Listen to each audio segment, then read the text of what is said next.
कहानी तहखाने का रहस्य भाग एक। मानस मानस कराहती दर्द भरी आवाज कौन है। गहराती अंधेरी रात, लैंप की हल्की रोशनी।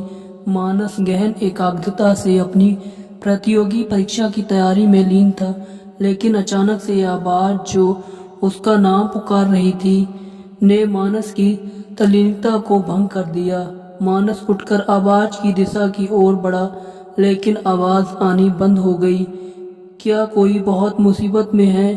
पर यहाँ कौन मेरा नाम लेकर पुकारेगा? मानस मन ही मन सोचने लगा। पढ़ाई से मन एकदम उचट गया। मानस को अभी यहाँ आए महज 4-5 दिन ही बीते थे। इस हवेली को मानस ने बहुत ही सस्ते में किराए पर लिया था। तीव्र बुद्धि के मानस ने आईएएस बनने के सपने देखे थे। उसी की तैयारी के लिए वह छोटे से शहर से दिल्ली आया था। बड़े शहर में रहने की समस्या ज़्यादा होती है। इसी के लिए उसने अपने दोस्त से संपर्क किया तो उसने उसे ये हवेली सस्ते में किराए पर दिलवा दी। इस हवेली को कोई किराए में नहीं लेता था। बहुत सी कहानियाँ इस हवेली के बारे में प्रसिद्ध थीं। मानस के दोस्त ने समझाया कि कभी कोई किसी की प्रॉपर्टी को बिकने नहीं देता है, इसलिए उसके बारे में ऐसी झूठी अफवाहें उड़ा देते हैं। लोगों को डरा देते हैं ताकि कोई ऐसी प्रॉपर्टी ना खरीदे। लेकिन हवेली देते समय वहां के मालिक ने बेसमेंट में बने कमरे की ओर इशारा कर उसे ना खोलने की हिदायत दी थी।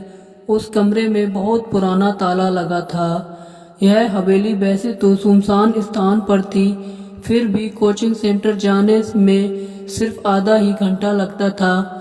मानस जी जान से परीक्षा की तैयारी में जुटा था, इसलिए वह देर रात तक पढ़ाई करता था। 2-3 दिन तक वह रहस्यमयी आवाज नहीं सुनाई पड़ी।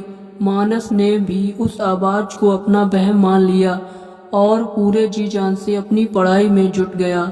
रात के करीब 3 बजे थे।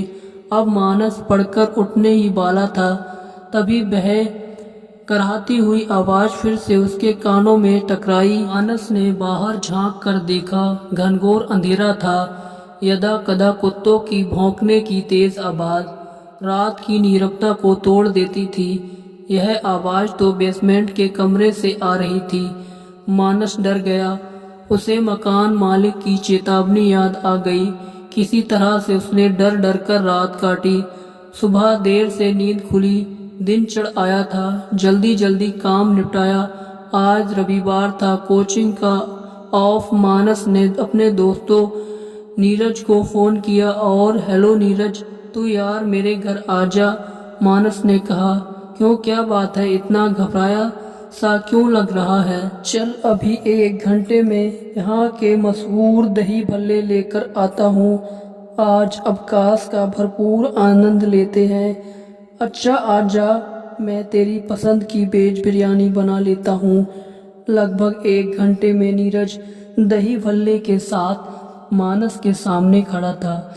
मानस का चेहरा मुरझाया था। उसने बीते कुछ दिनों से कल की बात नीरज को सुनाई।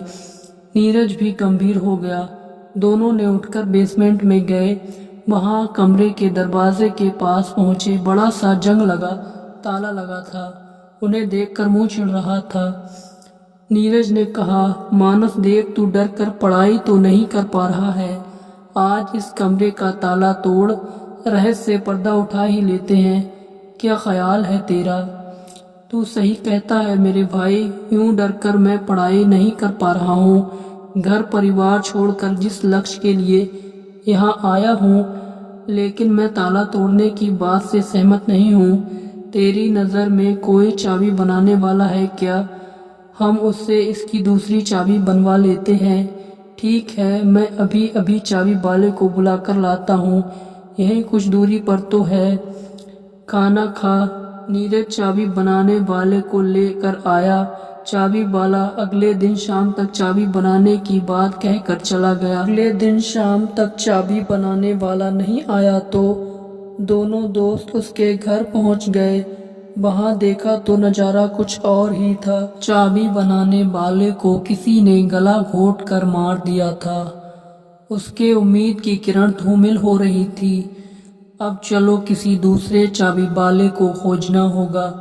पता नहीं उनके दिल ने किसी कोने में एक विचार बार बार जन्म ले रहा था कि कहीं उस कमरे का संबंध इस ताले वाले की मृत्यु से तो नहीं है। तभी चाबी वाले की एक छोटी सी बिटिया दौड़ती हुई आई और एक चाबी उसके हाथ में थी, जो उसने उसके हाथ में पकड़ा दी और कहा, मेरे बापू ने इसे दिन में ही बना दिया था।